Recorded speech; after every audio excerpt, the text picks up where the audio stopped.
Baik Bapak Ibu, sebelum kita merenungkan kebenaran firman Tuhan dalam perayaan Natal tahun 2020 ini, mari kita berdoa.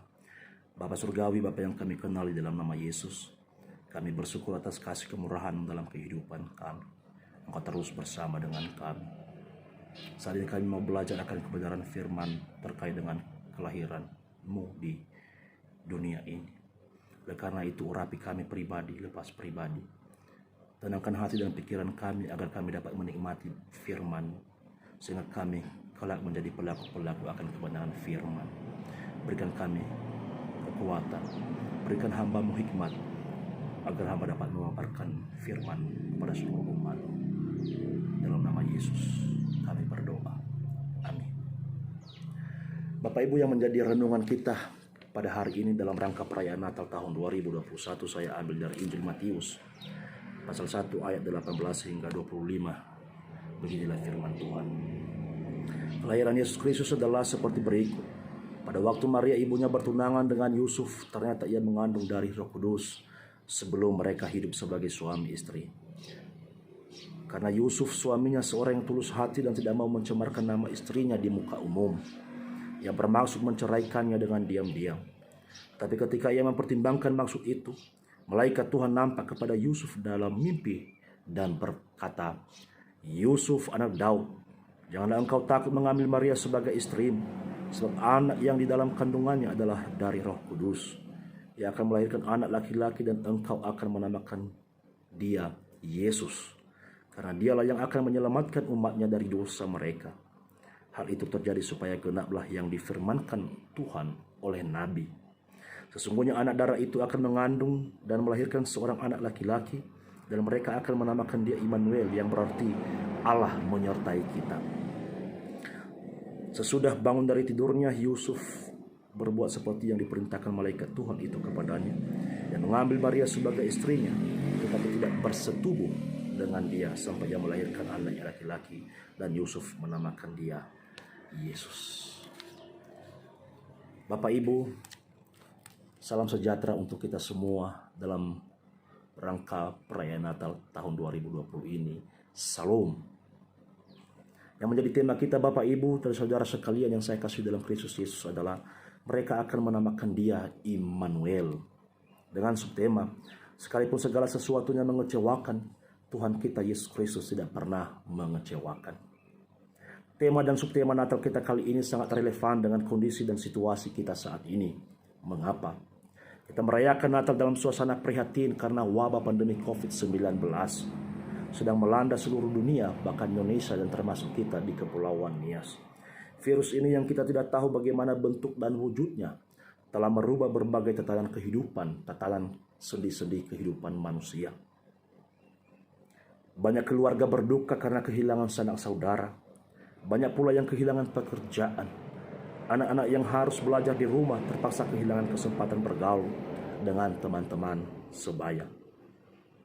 Umat gelisah kapan dan di mana, dan apakah mereka terkonfirmasi COVID atau tidak. Bahkan ibadah pun dirumahkan tidak sebagaimana mestinya. Selain itu Bapak Ibu, dilaporkan juga bahwa angka kekerasan dalam keluarga bahkan perceraian meningkat. Kondisi ini diperparah dengan maraknya politik identitas yang meningkatkan ujaran kebencian, intoleransi beragama dan etnis, radikalisme agama, serta perpecahan di antara kelompok-kelompok masyarakat kita. Situasi krisis ini mengingatkan kita bahwa sebagai manusia kita sesungguhnya rapuh, baik secara fisik maupun secara psikis.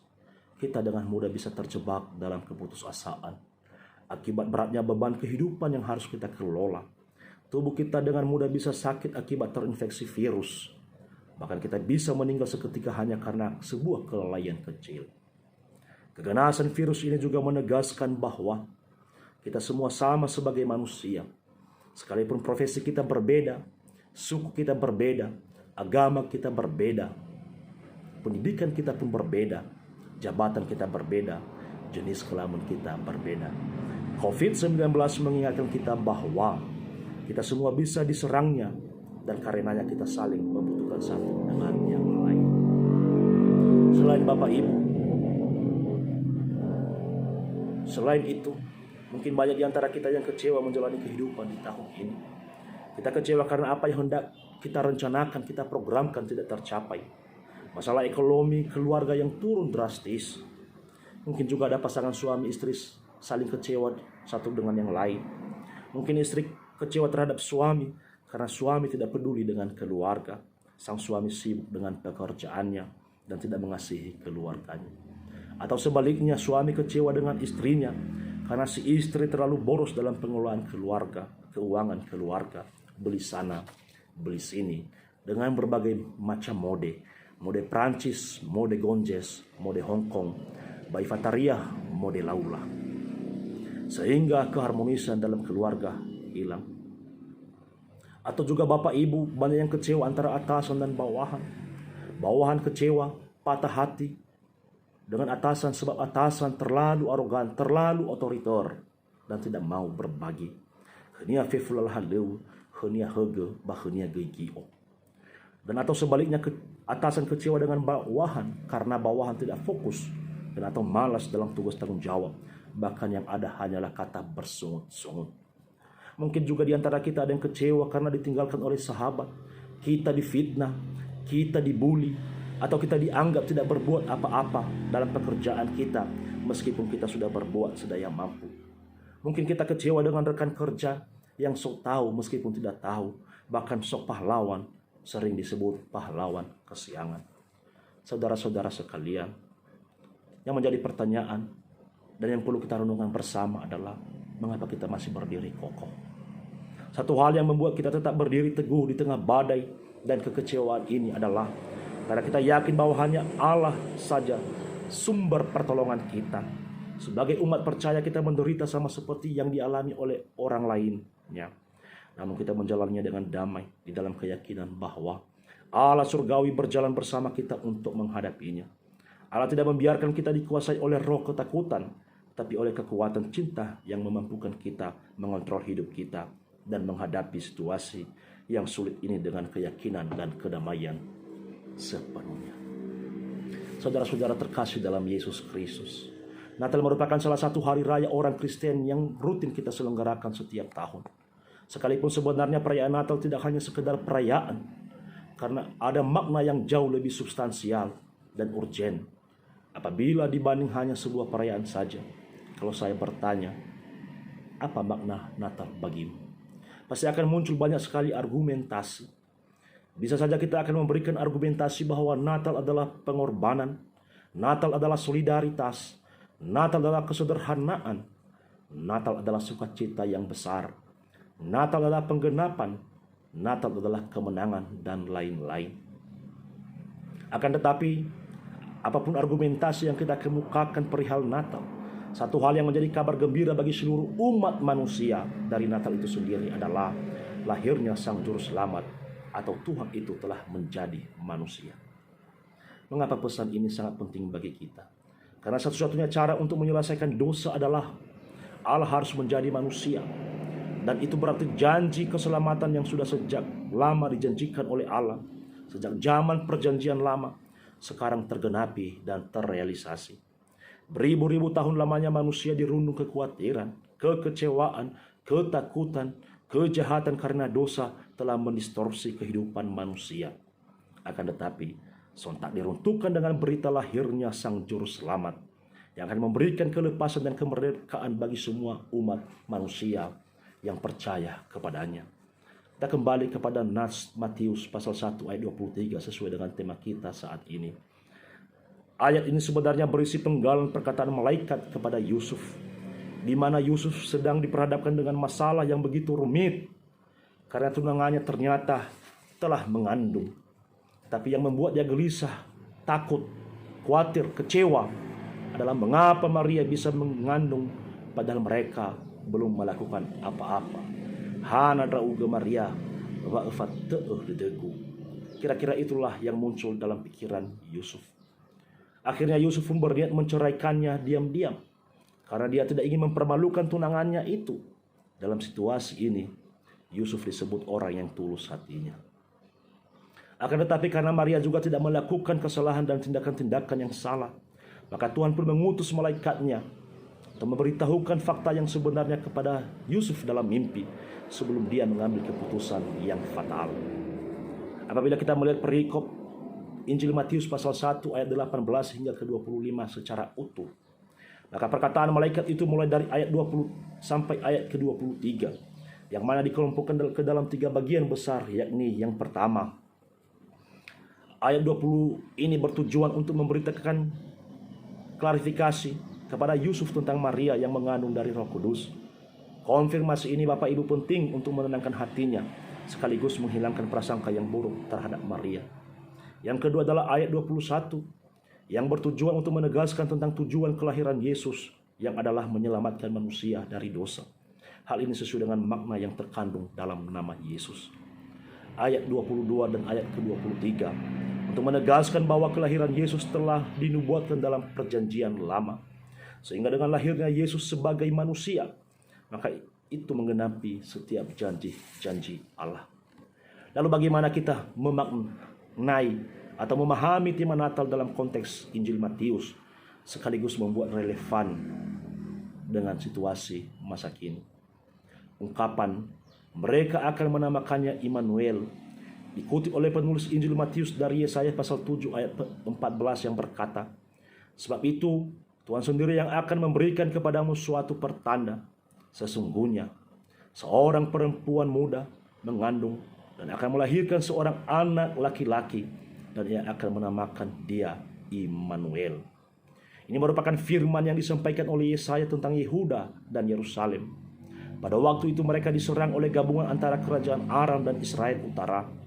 Itulah sebabnya Ahaz, Raja Yehuda pada waktu itu, diberitahukan oleh Nabi Yesaya tentang adanya kelepasan dari Allah. Tetapi Raja Ahaz menolaknya. Dia malah meminta bantuan kepada bangsa Asyur.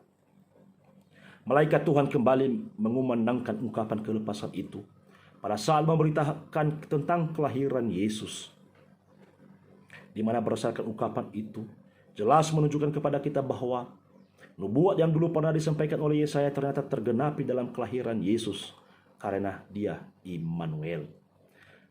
Bapak Ibu yang terkasih, pada zaman dahulu orang Yehuda yang menggunakan kata Immanuel terutama saat mereka berada dalam masa kesesakan. Berkat pertolongan Immanuel, bangsa Yehuda berhasil lepas dan bebas dari kesesakan yang mereka rasakan. Kebebasan juga mereka rasakan karena mereka percaya akan janji Tuhan kepada umat percaya. Itulah sebabnya mereka sangat menghargai kata Immanuel ini. Bahkan sekarang kita memahami bahwa Yesus adalah Immanuel itu sendiri, bahwa dalam kelahirannya terdapat kehadiran Allah. Allah telah datang kepada umatnya di dalam seorang anak yang istimewa khusus itu, yang kemudian hari Yesaya menamakannya El Gibor, Allah Maha Kuasa. Penafsiran ini telah diperkuat oleh kenyataan bahwa Yesaya mencoba menghindarkan orang-orang mempercayai Raja Asyur. Pertolongan atas bangsa itu bukan terletak di tangan Asyur, melainkan di tangan Allah. Di dalam keadaan kritis ini, Allah hadir menyertai umatnya. Allah ditemukan dalam kelahiran seorang anak. Nama atau gelar Immanuel ini mengungkapkan sifat keilahian yang merujuk kepada keberadaan, kedekatan, dan peran aktif Yesus dalam seluruh sejarah manusia di sepanjang waktu. Perjanjian Baru cukup memberikan bukti bahwa Yesus lahir dari seorang perempuan muda yang masih perawan yang bernama Maria. Dengan jelas malaikat Gabriel menjelaskan bahwa Maria akan mengandung seorang anak tanpa pembuahan, atau pertemuan gen perempuan dan gen laki-laki. Berbeda dengan apapun dan siapapun, kelahiran Yesus sungguh bukan kelahiran yang muatannya berasal dari fisik dunia. Ia tidak diciptakan dari debu dan tanah seperti Adam, juga tidak dari tulang rusuk dunia seperti Hawa. Dia tidak membawa gen debu, gen tulang, atau bahkan gen ibunya. Kelahirannya dari Roh Kudus yang bukan pembuahan hasil gen laki-laki dan gen perempuan. Kelahirannya itu merupakan peristiwa yang unik, karena dia yang adalah Allah sendiri telah memilih cara yang begitu humble, meminjam rahim seorang perawan, dan dia lahir sebagaimana biasa seorang bayi lahir. Dari latar belakang ini Yesus disebut keturunan perempuan. Yesus Kristus telah membeberkan kepada semua dari mana Anda, saya, dan dia berasal. Kamu berasal dari bawah, aku dari atas. Kamu dari dunia ini, aku bukan dari dunia ini, sebab aku keluar dan datang dari Allah. Jadi bagaimana kita memaknai Natal tahun ini dengan tema mereka akan menamakan Dia Immanuel. Berikut ini Bapak Ibu, minimal ada 3 hal penting yang perlu kita catat menyangkut tema ini. Yang pertama, Natal adalah momen hadirnya kelepasan dan kebebasan dari Tuhan. Sekali lagi saya mau katakan bahwa Natal adalah momen hadirnya kelepasan dan kebebasan dari Tuhan. Apakah kita perlu kelepasan dan kebebasan? Untuk konteks sekarang di tengah-tengah kondisi pandemi COVID-19, maka semua manusia sangat memerlukan kelepasan. Sudah berbulan-bulan kita bergelut dengan pandemi ini. Pandemi ini telah menjadi ancaman serius bagi kehidupan manusia. Sudah jutaan orang yang telah terinfeksi dan ribuan diantaranya telah meninggal dunia. Tidak hanya itu, pandemi COVID-19 telah menjadi pemicu terjadinya krisis ekonomi, krisis sosial, PHK besar-besaran, hingga membuat tidak sedikit orang stres karena kehilangan pekerjaan dan kehilangan orang-orang yang mereka kasihi. Dalam situasi ini, tentu kita ingin adanya kelepasan. Kita ingin secepatnya keluar dari situasi seperti ini. Dalam situasi seperti ini, Bapak Ibu, pesan Natal menyapa kita bahwa Allah beserta kita. Allah akan membebaskan kita. Memang hanyalah Tuhan satu-satunya sumber pengharapan kita, sumber kekuatan kita. Sebagai catatan, jangan sampai kita sama dengan Raja Ahaz yang mau percaya kepada berita kelepasan ini, sehingga lebih memilih untuk mencari pertolongan kepada Asyur, bukan kepada Tuhan. Kiranya melalui itu kita belajar untuk terus percaya dan mengandalkan Tuhan. Kiranya melalui Natal ini kita betul-betul merasakan kelepasan dari Tuhan, sehingga kita bisa terlepas dari kekhawatiran, kecemasan, kegagalan, kelemahan, penyakit, hingga kelepasan dari kebebasan dari dosa. Karena dosa merupakan problem serius dalam kehidupan seluruh umat manusia. Yang kedua, Natal adalah momen untuk kembali mengingatkan kita tentang kesetiaan Allah kepada janjinya dan kesetiaan Allah memelihara umatnya. Lahirnya Yesus Kristus merupakan momen yang menunjukkan bahwa Tuhan setia kepada janjinya. Tuhan tidak pernah ingkar janji. Tuhan selalu mengingat kepada setiap apa yang telah disampaikan kepada umatnya. Ketika semuanya seolah-olah mustahil, tidak mungkin, sulit dipercaya, maka Tuhan hadir dengan berita tentang kelahiran Yesus untuk menyatakan pemulihan daripadanya. Tidak selamanya kita akan berada dalam aniaya dan penindasan, dalam kesengsaraan, karena Yesus yang adalah Immanuel telah hadir dan lahir bagi kita semua. Bapak Ibu yang kami kasihi dalam Yesus Kristus, pemeliharaan Tuhan meliputi pemeliharaan fisik dan pemeliharaan iman.